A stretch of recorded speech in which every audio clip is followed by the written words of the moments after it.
Sorry. Here we go, we're live. Hi everyone, very happy to introduce Helen Fields. Can you start us off with an introduction to yourself and your book? Sorry. Hello everyone, good evening. Thank you so much for inviting me, and thank you to you all for being here. I just want to introduce myself. I'm Helen Fields. I'm the author of this. It will be my 12th traditionally published book, plus I've got a couple of self-published ones that I started off doing. I write crime novels. I also write as H.S. Chandler, so I've got a legal thriller out. Most people know me best for my Scottish set detective crime series, which is set in Edinburgh and is focused around Calenach and Turner, two detectives who work together. Since then, I started writing a psychological thriller series, which is more about profiling. And I've got some running characters, Connie Wallwine, from books called The Shadow Man and The Institution. So Profile K is a new character, but Connie Wallwine does feature in it. This book is about the central character of Midnight Jones. Now, Midnight is a profiler. She works for a big corporation called Necto, and they make profiling technology. Interestingly, when I came up with the idea of it, I was thinking, well, you know, it's going to be a bit speculative, a bit far-fetched. And the more research I did, the more I realized that actually all the technology I was writing about already exists. So Midnight Jones is a profiler, but she does it in a corporate way. So she checks whether or not you're suitable to be a police officer or a social worker or in the military and this sort of thing. And as she is going through a profile, a set of data to build up a profile on someone, she realized that all their readings are just off the charts. No empathy, can't be shocked, you know, never is surprised by anything, and realizes that the readings are so extreme that this is potentially a very, very dangerous person. And she manages to kind of, you know, get a grip of herself and put that aside until somebody just a mile or so away from where she works and where she lives is killed in a very violent attack. And then she starts putting two and two together, and she gets deeply concerned and starts trying to figure out who this man is, but at the same time, she realized that this man also knows something about her. So there's a cat and mouse game going on, and it's all about the chase, who can find who first and what's going to happen in the meantime. So yes, that's Profile K. Excellent. We've got some hellos. So Sarah said hello, Donna said hello, Leslie has said hello, but Helen, she said that she loves your books. Profile K wowed her, and it's heading her books of the year. That's amazing. It's so kind, you know. It's not just something authors say. When people give feedback like that, it makes a huge difference to how you feel. Writing is a really lonely business. You just sit with a computer and your imagination, and for a really long time, you have no idea if what you're writing is any good or not. And even when the book's coming out, you're still just terrified that, you know, this isn't going to work the same way in other people's imaginations as it looked inside your head. So when you get feedback like that, and that's so kind, you know, it really is amazing. Thank you. Well, Leslie's quite a tough reviewer as well. Like I follow Leslie's reviews, and that's good praise from Leslie, if you know what I mean. Like, thank you. If she says it, she really means it. You've got someone else saying it was brilliant as well. It was my first book I've read of yours, and I'm really intrigued that character of Connie appears in other ones as well. I didn't know that. Like, Profile K was my first introduction to your writing. Yeah, I kind of brought her in. You know, she was a really interesting character, and she's based on a real FBI profiler, an FBI agent that I got to work with on the first book. And the FBI let me consult with them, and I sent them all my book notes, all my made-up characters, all my research, and they worked the first book, The Shadow Man, through for me as if it were a real case.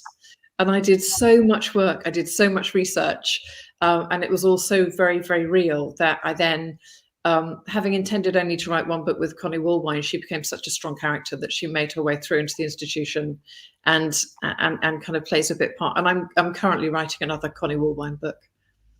That's really fascinating that you worked. So did you sort of set it up as like a little murder mystery for the FBI, or did you just send them like your plot and see if they could figure out who'd done it? I sent them all my character notes. I sent them my plot. I sent them so they knew there was a specific type of syndrome, psychological syndrome, called walking corpse syndrome, which is about people who genuinely believe they're dead. They can't understand why they're still walking around. They think they're dead. They think they don't need to eat or drink or breathe oxygen. And the premise of the book is, if you already believe you're dead, what are you capable of? Because, of course, there are no consequences. So it was all about that. So I wrote to them and said, look, at the end of the day, this guy is going to turn out to have walking corpse syndrome. Can you tell me, if you worked your way back from my starting point and then you know who this guy is and whatever, how would you catch him? What would be the points at which you'd be able to draw up a profile? What would his profile show at different points? These are his victims, and they worked the whole thing through from start to finish as if it were a real case for them. It was the most amazing experience to go through it and be given that information. It was a real privilege. But what it is, it gave me this really clear picture of Connie and how she would work.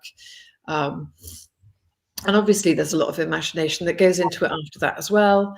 The surname Woolwine, which I absolutely fell in love with it. And my daughter, we were living in the States at the time, and one of my daughter's elementary school teachers was called Miss Woolwine. And I walked past her classroom one day and had this Miss Woolwine thing outside her door. And I sometimes you just see a name and you go, oh, that's our name. I'm going to come back and use that one. So we, little bits of those characters just got pulled from different places all the way along. I like that. I like the way of picking out names. That's really cool.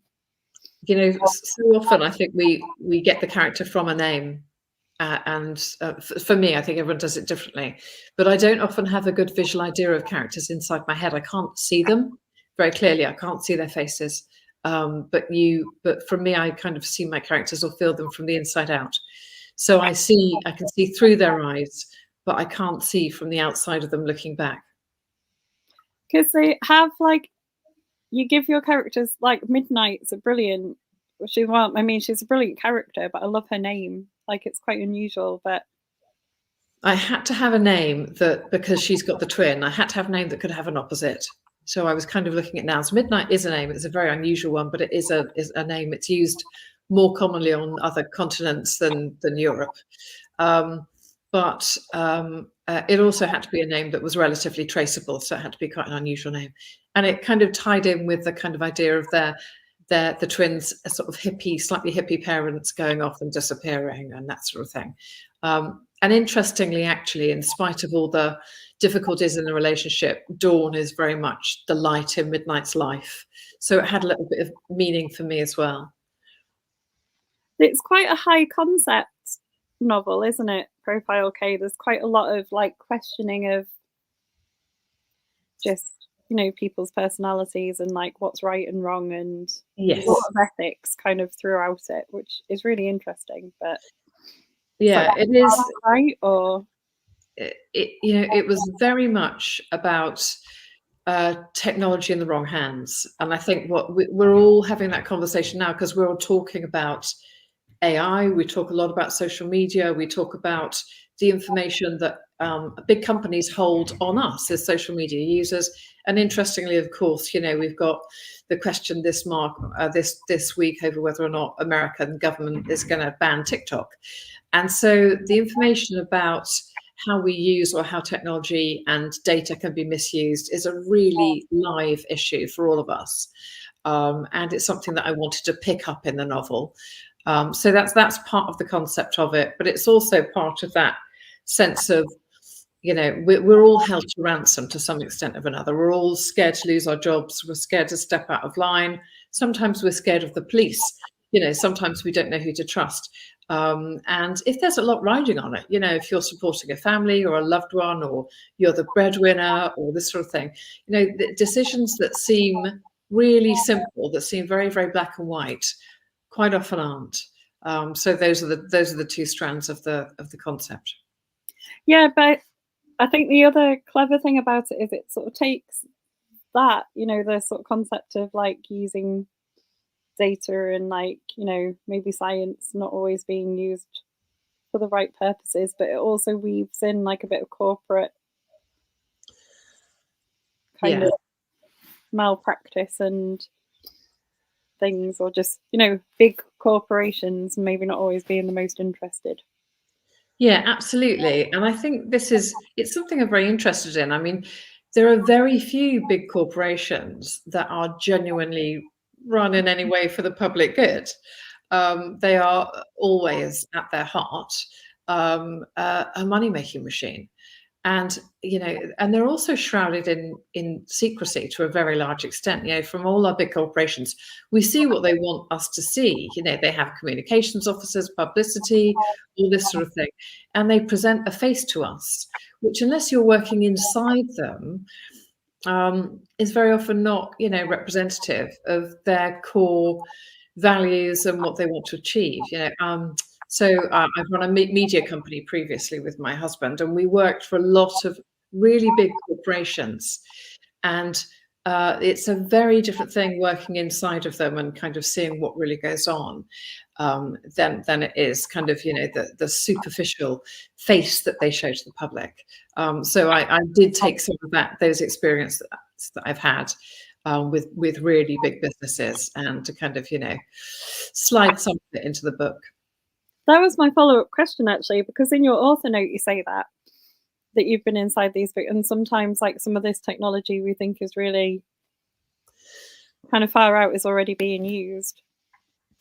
Yeah, absolutely. I mean, there's nothing that's written in the book that can't happen and can't be used. And we know that, the military, the MI5, the CIA, these kind of guys who have this sort of technology from a really long time. So there's something called a psychogalvanometer, which registers electrical impulses sent through the skin when you're subjected to certain stimuli. There's something called pupillometry, which shows us very, very clearly and very specifically our pupils react when we're excited by things or scared by things. And that's a really specific science, a really interesting science. And lie detectors have been around for a really long time, and they all work on the same basis. By the time you're measuring someone's pulse, their breath, their eye movements, their sweating, and all that sort of thing, we build up a really, really good picture of when people are excited or scared or nervous, or kind of what's going on inside their body. It's much more telling than we realize. And also, this kind of profiling, not to the extent that it's in the book, but to a huge extent, there's profiling at airports, kind of at borders, with police and this sort of thing. So, we're being profiled more often than we think we are.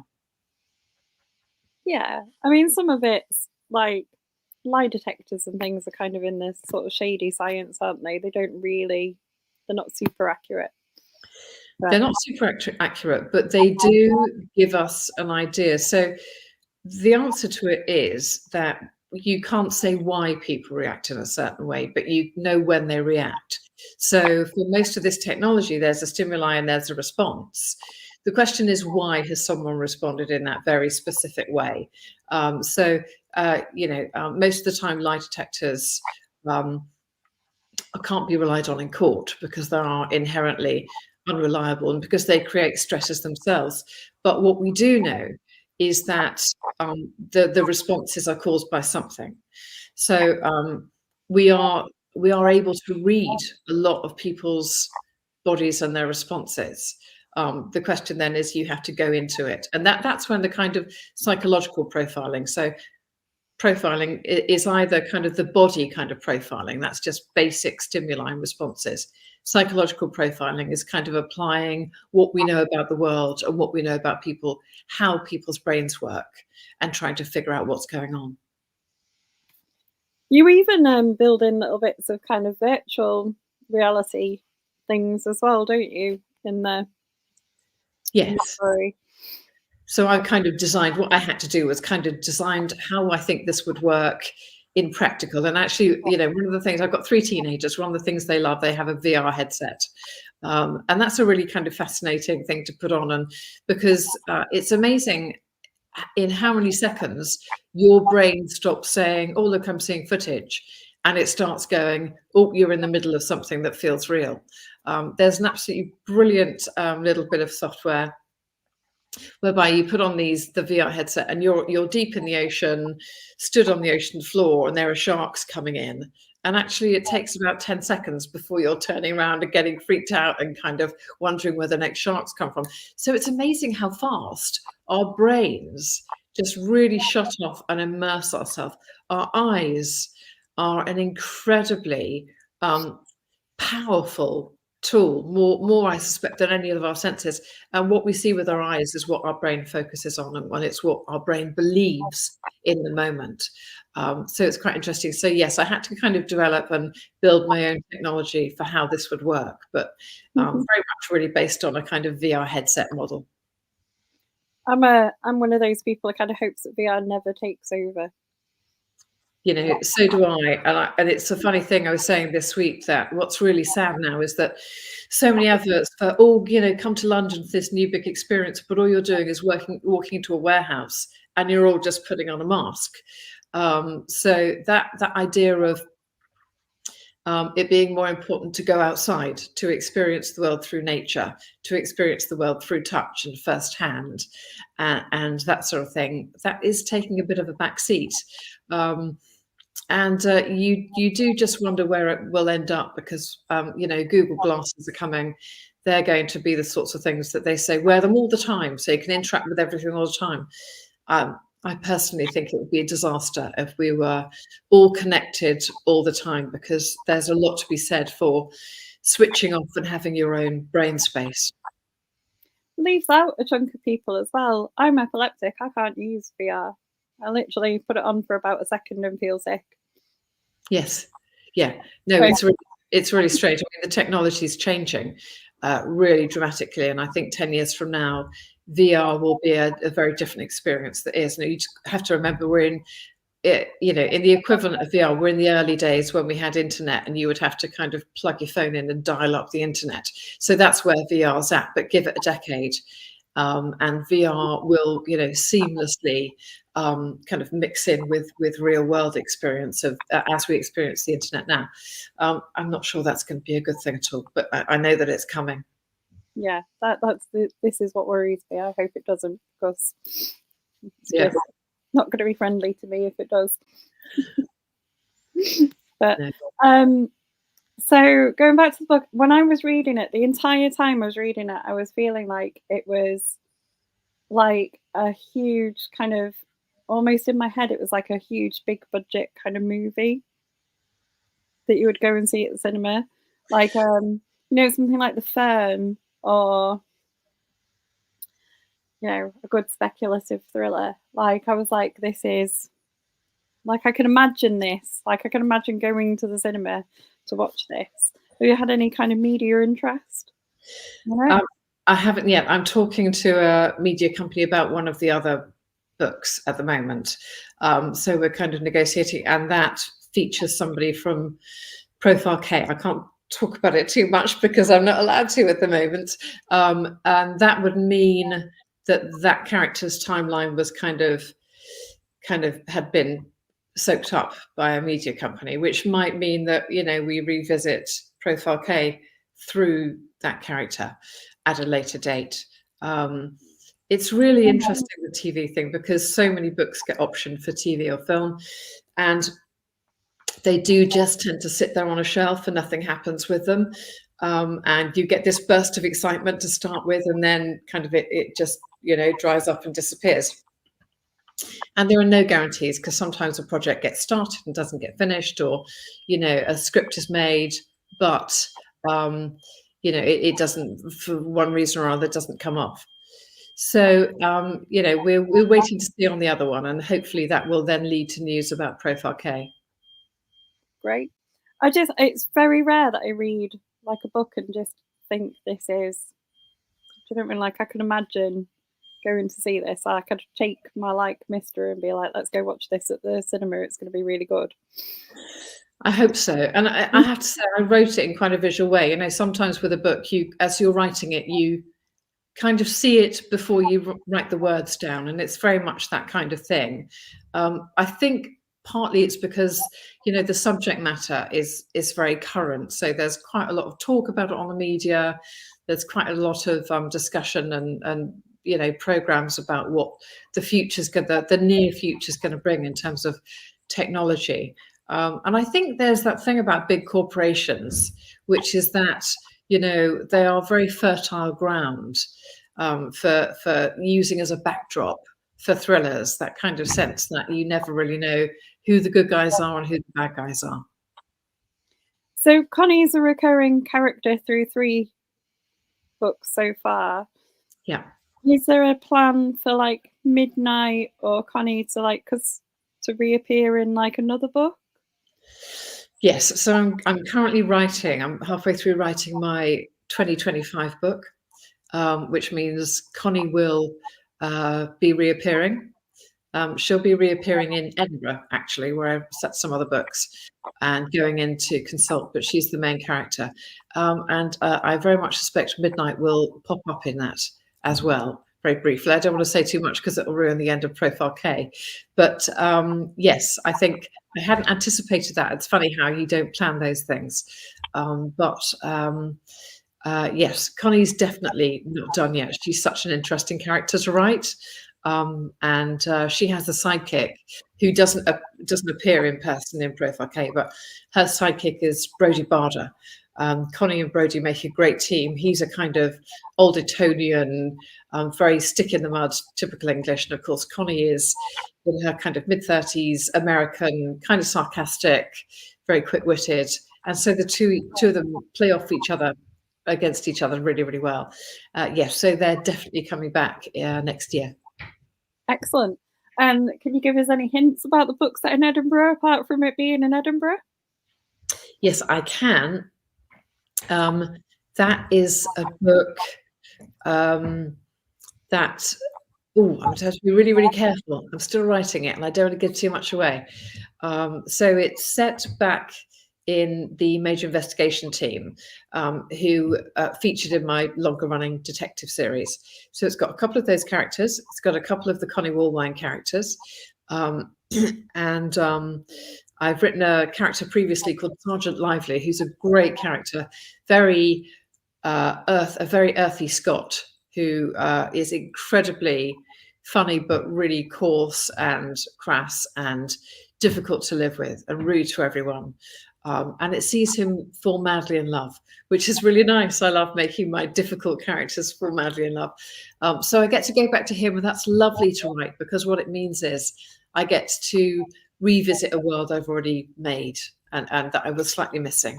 And he's a great character. So it's all about what happens when he falls in love. It's also a little bit about, it deals with the issues of stalking.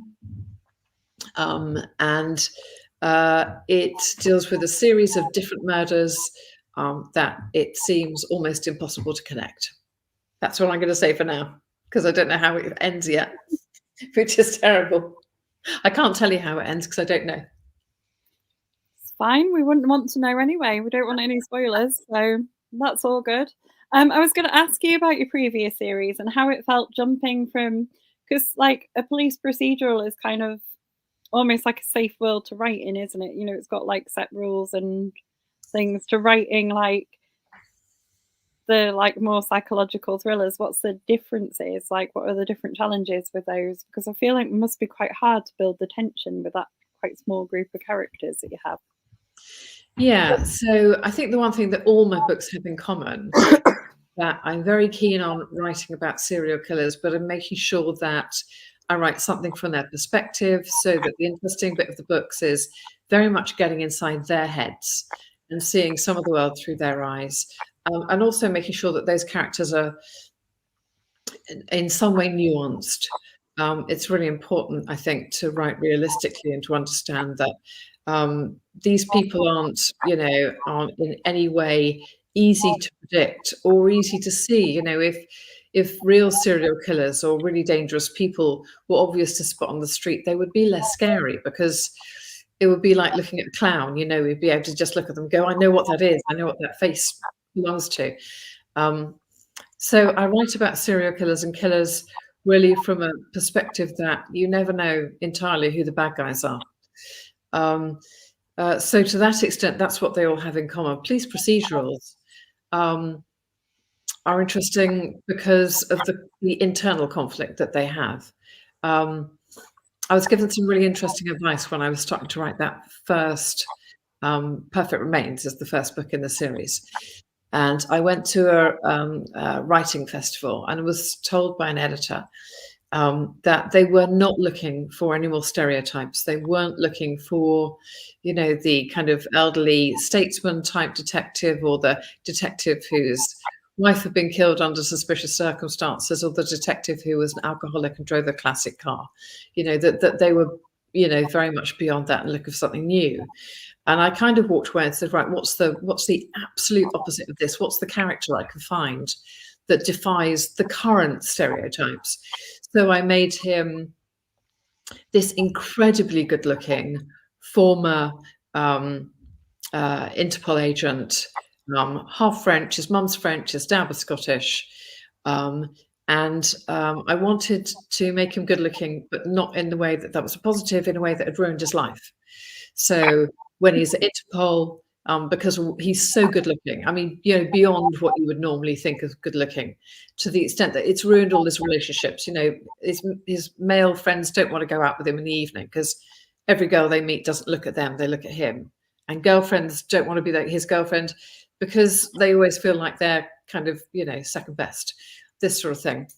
And so I made his looks kind of a disability. So I got to a stage where he'd been accused of a rape by a co-worker falsely, but he had been arrested and held in prison, and he couldn't go back to his job even though he wasn't convicted. His life was destroyed, and hence he ends up coming back to the country of his birth, coming into Police Scotland, but of course being dumped into the middle of Police Scotland and having met plenty of Scottish police officers. These guys are very funny, very blunt, very direct. They, their entire language is based on taking the mickey out of each other. And so I dumped this very, very good-looking Frenchman with this very strong accent into the middle of Police Scotland, and then kind of waited to see what would happen and how the characters would unfold. So I think if you write police procedural, you just have to be very, very careful to make sure that you're bringing something new into it. You're bringing a fresh perspective into it, and characters with problems that haven't been explored before, or giving them a new voice, and making sure that what you're setting up is something unique, because it's a very well-written genre, and it's not okay to just rewrite the same old stereotypes and tropes and stories. Leslie said she loves Luke. I love Luke. It's nice when you have fans watching, isn't it? It says that Tony Kent is watching, and I saw on Twitter earlier him heartily recommending your books. He's lovely. The crime writing community. Hi, Tony. Crime writing community is amazing. It's genuinely, there's no sense of competition. There's no sense of, well, if I support that person, what do I lose? It's entirely about just backing each other up, having each other's backs, understanding that what we do is hard, to the extent that it's lonely, and it's a real journey, and that you never really know how things are going to work out. And although I spend most days kind of sitting on my own, just me and a computer, there is that sense of backup from other people, that you can always contact someone and go, God, I'm having a really terrible day, or I'm really not coping with this, or, I don't know how this book's going to, and all of a sudden, 40 other crime writers will pop up on your social media and go, you know what, you've got this, you're okay, we're all behind you, you're doing good. And it's a lovely thing. It's an amazing thing, the crime writing community. I wouldn't change a bit of it. Yeah, I'm with you with that. I love all the authors and people I meet from doing this group. It's amazing. Yeah, and they're funny. And they're funny and lively. And what's nice is that every single person you meet has a different background and a different take on life and different interests.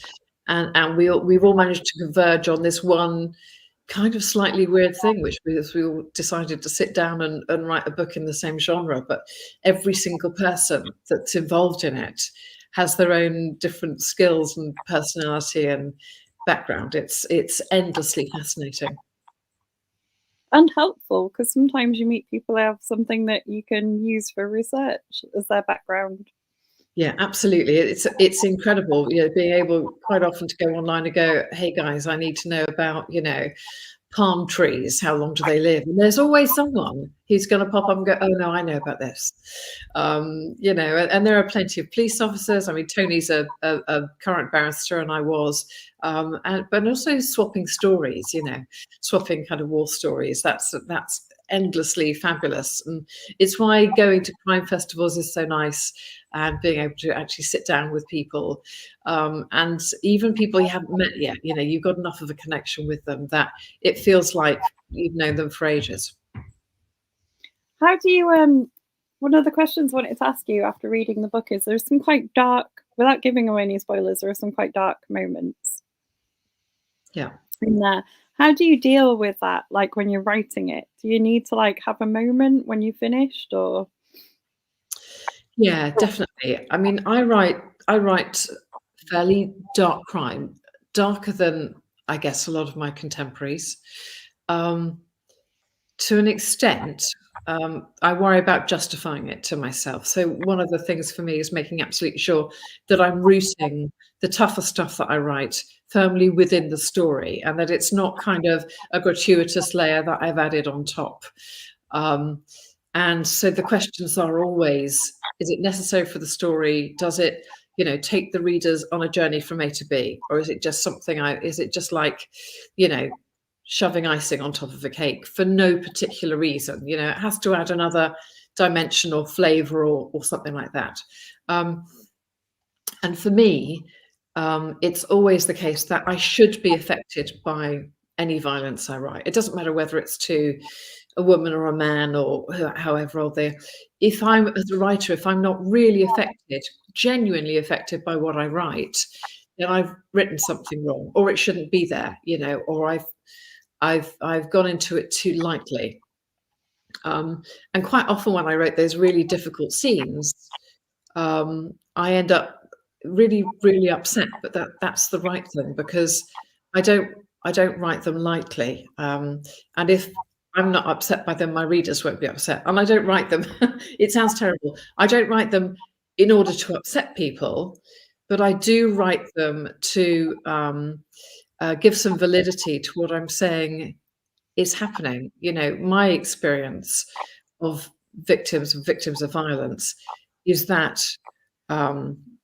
we sort of sometimes gloss over it too much, and sometimes we actually need to take a step back and think what people really genuinely go through.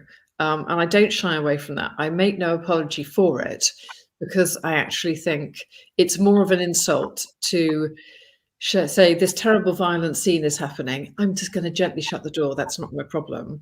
I tend to run the other way with it and think to myself, do you know what? These things really do happen, and I'm going to show it on the page, because I think every now and again we really need to think about how terrible this is. Good point. Also, I think it didn't feel gratuitous in the book. It felt like it was part of like the tension kind of building to sort of get to the end of the book. It laid on the level of believability of the character and what was happening, I thought. Good, yes. But it's really reassuring to hear. It's sometimes a problem to gauge it. It's sometimes a problem for my publisher to gauge it, and sometimes they'll say, you're going to have to tone it back a bit. I think that for me, there's been a rise in cozy crime and a discussion around cozy crime, and everybody chooses their own genre and chooses what they can work with and can bear to read. And sometimes I'll want to read a kind of cowboy romance, and sometimes I read historical, and sometimes I read dystopian. But for me, it's really important when we're talking about crime that we acknowledge the reality of crime. And so I struggle with cozy crime, because I actually struggle with the idea of, kind of, oh, there's a body been found. Oh, isn't it exciting? Let's kind of go and investigate in a kind of slightly cliched, slightly excited kind of, oh, let's see if we can solve the murder. It's completely fine for people to read cozy crime, but for me, it misses the point. Having dealt with, the families of real murder victims and, real victims of crime, which is that actually pretending that it's something that's just a fun little puzzle, I find more offensive than me actually writing the truth of it in a kind of moral conscience kind of way, if that makes sense. It does make sense, and I can kind of see both sides. I've worked with like young offenders and things, and I sort of like cozy crime because it's an escape. Yes, Not really absolutely. There's risk. nothing wrong with it. It's just that for me, the kind of glossing over what happens, certainly within the context of what I write, Yeah, wouldn't I absolutely understand what you're saying though. wouldn't be right for these books. There's nothing wrong with cozy crime at all. Everybody should write and read whatever takes them away from the day-to-day and the washing up and the kind of, whether or not you can pay your bills. Any book is a good book. But I think we all have different ideas of what we want from crime. And it's the same as the fascination with true crime, isn't it? There's been a kind of rise in true crime popularity. And I think that's for the same reason. I think it's because for a lot of us, we don't want to kind of pretend that this is all just steeped in fiction and that it's not real and it doesn't happen. I think it's a healthy thing to remind ourselves from time to time that the stakes really are very high and that this isn't entirely something to just lose ourselves in. It's something that has consequences. There is a bit of a theory, isn't it, that people are drawn to it to kind of explore that world of like what really happens and things, in a way that's safe. Yeah, I'm always, I don't know about that. I think we have a fundamental darkness in ourselves that we like to prod and poke and explore. I think we like to try and understand that bit of other human beings that we just can't understand at all. The kind of desire to get inside the head of a killer because it's so far removed from how most of us see and feel about the world that it's like it's like going to an alligator farm in the deep south of America and wanting to get as close as you can because it's almost impossible to understand those kind of reptilian remorseless eating machines. And we do like to poke the beast, don't we, as human beings? We do. Leslie said cozy crime isn't for her. People seem to love one end of the scale or the other. I think that's right. I mean, there are plenty of people who I respect entirely who would say that my books are probably too scary for them.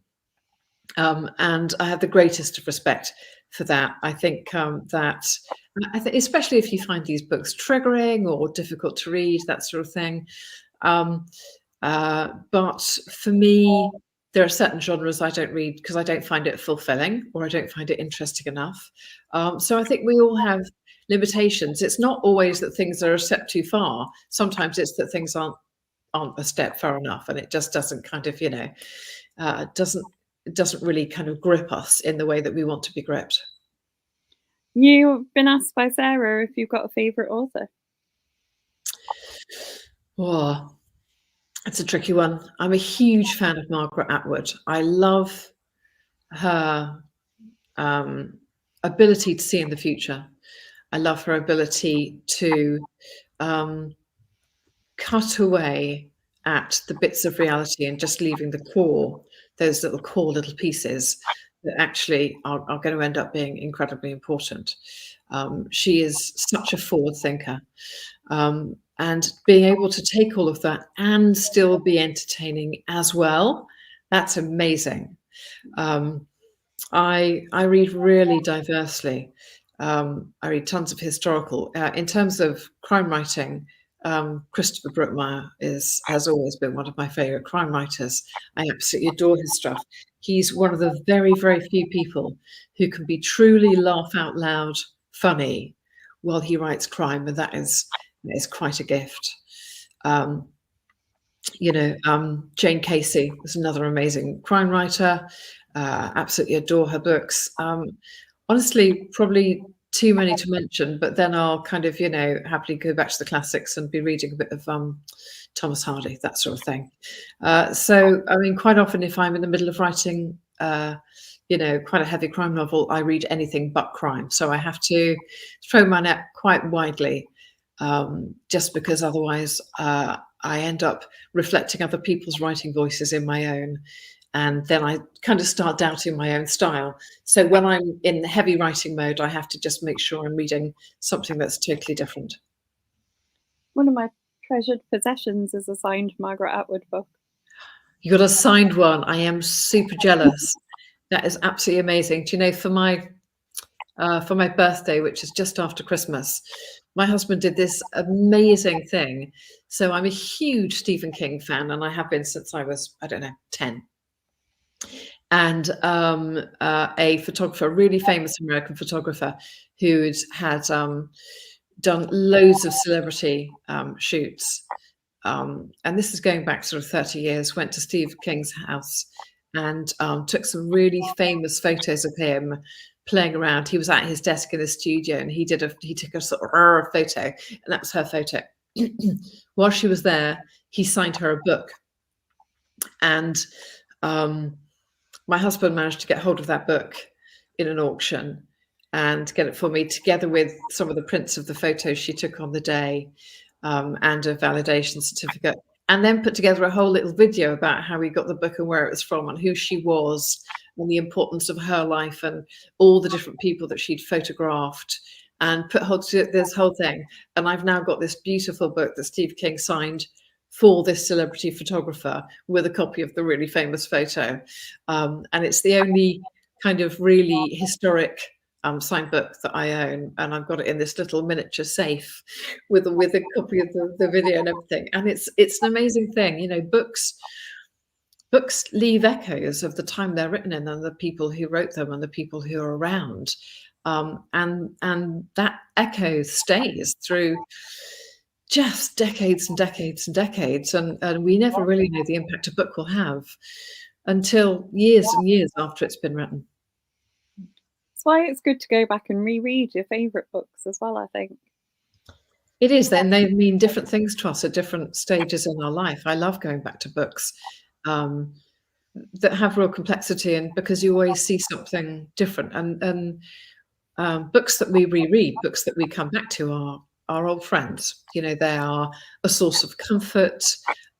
They kind of, reconfirm our convictions and our values when we find books that we love. And, it's like, they're like childhood toys, aren't they? Every now and again, if you've kept those childhood toys, you pull them out of the box in the attic and you are immediately transported back to a different time or a different place or a different way of feeling. True. Or then you tell people about it and they tell you you're old. I was having a fun conversation with the kids I taught the other day about something that was from my childhood, and they're like, "You're just old." I have that conversation with my teenagers every day, who, they say words and I end up saying, I don't know what that means. And they kind of look at me and roll their eyes and tut and walk off muttering. And I'm just, and actually these days I'm too scared to even look up what those words mean on the internet, because heaven knows what I'll find. My favourite question to ask, and it touches a bit on Sarah's, is what you've read recently and really enjoyed. So I read The List of Suspicious Things by Jenny Godfrey. I finished that a couple of weeks ago, and it managed to stay something like 8 weeks in the Sunday Times bestseller charts. And it's not really a crime novel, although it's set within the background of a crime story. So one of the things I love, and if anybody's got a great idea for a story, this is the book that I would like to write. I love the idea of small voices and small stories set against the context of a really big voice and a big story. So The List of Suspicious Things is set against the backdrop of the 1970s in Yorkshire. while the Yorkshire Ripper was active, he killed 13 women, but over a long period of time. And it's set in the middle of that investigation. It's the story of a 12-year-old girl who is growing up while everyone around her in Yorkshire, in fact, it's set in Bradford, is kind of reeling from this and worried about it, and everyone's trying to figure out what's going on in their community. And she starts this list because she's convinced. She starts this list and kind of checks out everybody who lives near her or lives around her who's a bit suspicious, that she can figure out who this man is. But of course, the only thing she figures out is what's going on inside her own head and in her own life and in her family. And it's a really genuinely beautiful and unnerving book because it's got this very small but very compelling voice at the heart of it. Whilst in the middle of this really traumatized community. Beautiful book. Thoroughly recommend it. I have not read that, but I read recently a book by Katie Massey called All Us Sinners. Oh, good. Is it good? Yeah, it's set in the same time period, and it's someone who owns a brothel in Leeds. Oh, brilliant. Drawn into like trying to solve a crime, but it's not a Ripper crime.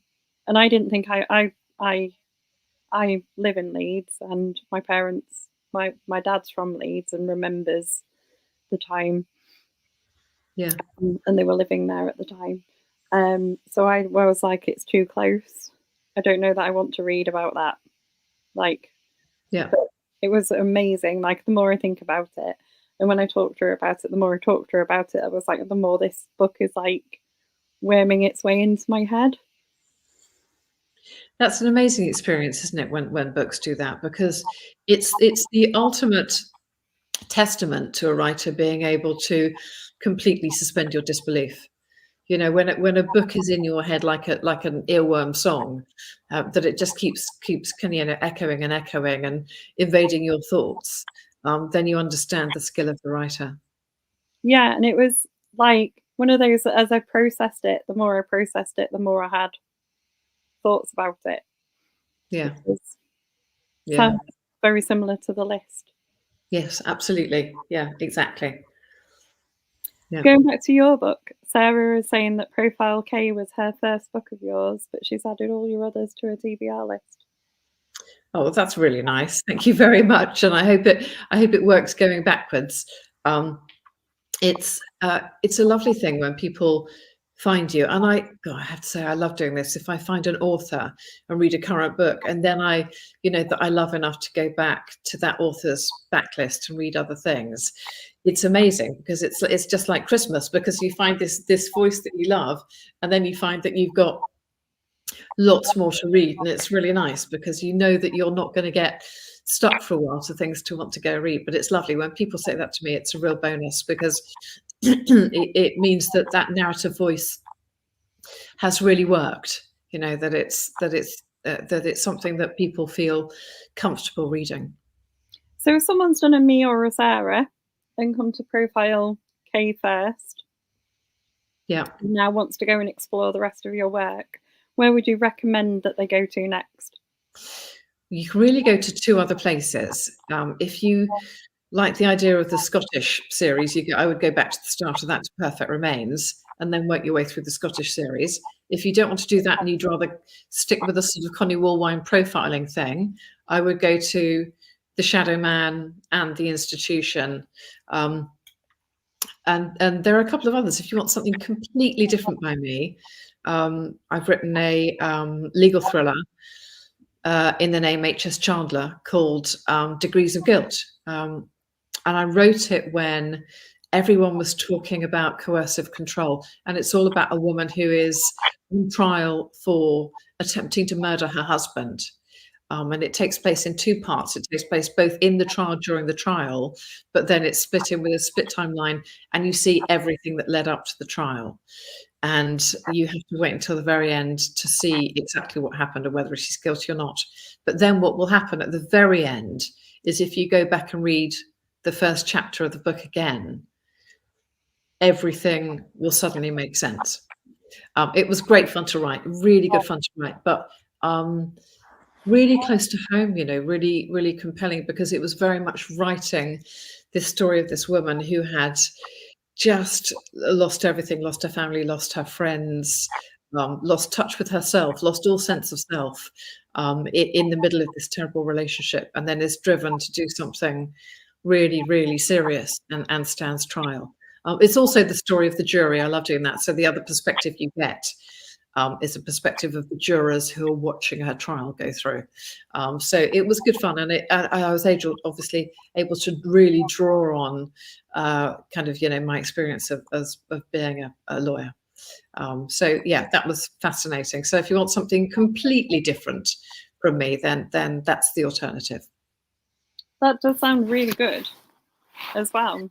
It's great fun. I'm really proud of that book because actually I was able to take a really serious issue, which is really important to me and important to people I know, and I was able to kind of build a narrative around it whilst dealing with those topics, but cutting it in with really interesting characters, and it was incredibly upsetting to write, but also a joy to write something that had so much meaning for me. Is that so? When you're thinking of like the premise to start your books, so thinking of like, because Profile K sort of explores some quite deep issues as well. Do you come up with the sort of thing you want to explore first, and then the plot? It's a bit of both, to be honest with you. And sometimes I'm very much guided by what I've been thinking about. So it might be to do with something like there have been news stories or, things in the media, because then they're just in my head, they're on my mind. Other times, I just get an idea and it feels like it's out of nowhere. I don't really believe that ideas come out of nowhere. I think the seed's been planted somewhere along the day and we might not even realize it. But so yes, I quite often end up delving into issues, social issues that I'm worried about, that sort of thing, in the books. But at the heart of it, there always has to be a kind of key hook, because books should be entertaining. That doesn't mean to say we can't deal with issues inside of them, but the book itself still has to be entertaining. So it's always got to be a mixture of things. It's got to be a compelling, entertaining hook, and it's got to have a little bit of meat on the bones and value. And I think it's human interest, isn't it, that makes a good book. It is, and I think it's like human characters as well. So I think you've got to really build that kind of believability into your characters, and you sort of bring in sort of people throughout the book that add that to the narrative that you are involved with and you want to. Yeah, it's relatability, isn't it? I really struggle with books where I don't like any of the characters. I can cope with books where I don't like half of them or most of them, but there has to be someone. And I know always books that I haven't really enjoyed, and I won't name them, but there are a couple of well-known crime novels that everyone was kind of raving about and didn't work for me because I have to have at least one character that I find relatable. So I have to be able to get inside someone's skin or someone's head and kind of be rooting for like at least one person, as opposed to those kind of, those few books where you don't really like anyone, or maybe you're not supposed to like anyone, but that just leaves me a bit cold because I don't have an emotional experience going through the book. I'm kind of going through the motions of the book to see what happened or what's the twist or what's the reveal. But what I don't have is an emotional anchor into the heart of the book. And I think that emotional anchor comes from relatability. It does. I think you can, if it's done right, you can do it with a character you deeply dislike. Because you can be like, I want to read this book and know that they're going to get their comeuppance. You can, but you still, absolutely, you can do that. I think the danger with characters that leave you cold is that you don't invest in them at all. So as long as you're investing in a character, the likability doesn't matter too much. What you have to be doing is be fascinating and be desperate to see the outcome. I think the series of books by Caroline Keppens is a really good example of this, because Joe is in no way likable, and you shouldn't like him, and you're not supposed to like him, but you are deeply and heavily invested in what's going to happen to him. And she writes mostly, if I look at the original, but the first one, most of the characters were extremely dislikable, and you're seeing it through the eyes of a very deranged serial killer. And yet somehow she manages to immerse you in their story and what's going to happen to them. And that's fine. But you have to be rooting for them in one way or another. Even if you don't like them, you have to be rooting to see what the outcome is. Agreed. And I think the people that you brought in through the story made you root for the characters. Thank you. I'm glad. I have to say, I do love Doris. Doris popped up in the middle of nowhere, unplanned, when I was writing the supermarket scene, and quickly became my favorite character in the book. I love Doris. So you need those characters, and they can be very small, but you do need the odd chink of light in dark books. I love Doris too. I think everyone just needs a Doris in their life, to be fair. Yes, they do. They do. Everyone needs a Doris in their life. I agree with that wholeheartedly. Like, she just needs to exist, really, and go through some kind of cloning machine. Absolutely. And what I really like is when characters that should be very vulnerable are the characters who bring the strength. And I think that is something that is really timeless. Yes, I would agree with that. I think that's very true. We've got a few minutes left. It's been a pleasure talking to you. Will you remind people, if they're watching and they haven't already read Profile K, what they're going to go away and buy? Yes. So Profile K is a serial killer book at its heart, but the really interesting thing about it is that our main character, our protagonist, realizes that there is this very dangerous person, this serial killer, really before he knows who he is and before he really knows the extent of what he's going to do. And it delves a little bit into the question of, are killers born, or can they be made, and can they be stopped? There are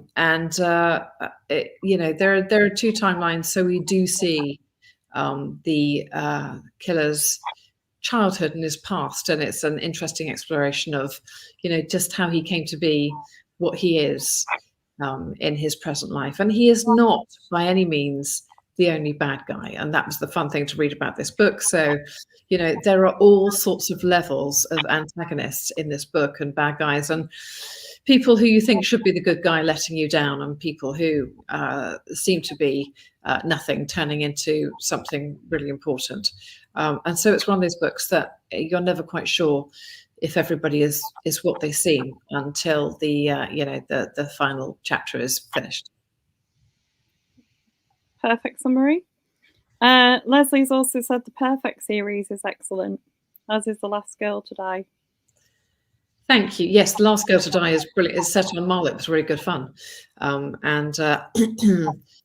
I did something slightly unusual with that, which is the odd chapter is set as if it were the voice of the island of Mull speaking to itself. The island has its own voice, as if it's watching the people going about their lives and their days. And I've never done anything like that before. It's just a few very short chapters, absolutely amazing fun to write.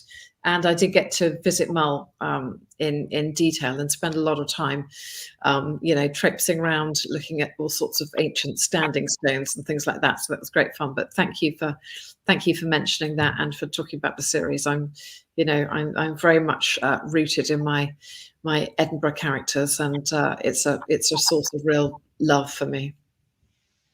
And then all that's left to say from me is thanks for joining us. It's been a pleasure chatting. Thank you so much, and thank you for the support. I know there are people there that have read the book and reviewed and gone online. And just to say, myself and all the other crime writers just couldn't and wouldn't want to do this without all the support we get from book clubs and from reviewers and from bloggers and just people who constantly go out and shout and wave, social media flags for us. So we all appreciate it. I appreciate it hugely. Thank you so much. And this has been a real pleasure. Thank you, Kaz. You're welcome. And I will finish with Sarah's comment, which she said, thank you for a brilliant chat. She's going to start with the Edinburgh series. Brilliant. Thank you very much. That's lovely to know. Thank you, everyone.